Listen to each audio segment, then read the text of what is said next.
Andy Sommer est réalisateur. Ce lundi, il était aux manettes d'une captation du dernier opéra du Grand Théâtre, Péléas et Mélisande.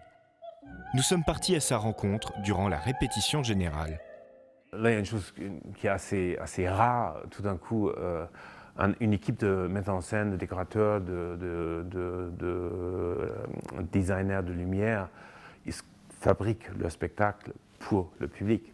Là, il n'y a pas de public, donc tout le monde regarde maintenant ce pauvre moniteur qui est là pour finalement la destination de leur travail qui se fait depuis des mois. Donc c'est un peu une grande responsabilité parce que du coup tout le monde donne un peu aussi son avis, sa vision de la chose, et c'est à moi d'intégrer tout ça dans une seule forme pour que tout le monde soit content et que moi je puisse quand même faire mon travail. Jouer devant une salle vide, un changement de paradigme pour les chanteurs et danseurs, mais pas pour le réalisateur. Ça me va très bien qu'il n'y ait pas de public, parce que comme ça je peux placer les caméras en fait librement.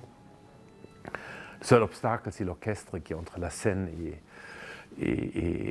les caméras, parce que c'est vrai que quand on est entre l'orchestre et la scène, on est trop près. Et quand on est derrière l'orchestre, on est à nouveau trop loin. Donc j'ai fait une sorte de compromis, j'ai intégré les caméras dans l'orchestre. J'en ai mis un peu en hauteur et latéralement, assez près de la scène, pour avoir cet effet de radiographie, de scanner, de la mise en scène. Car pour Andy Sommer, une captation n'est pas faite pour représenter la vision du public.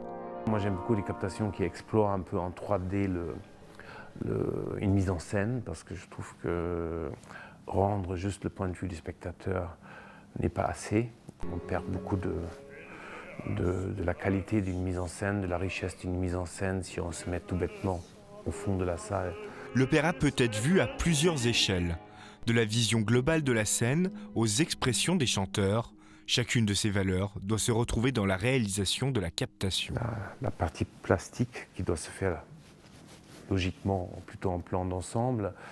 Il y a la partie danse-chanteur qui doit se faire plutôt en plan moyen, acteur, chanteur, plus les danseurs.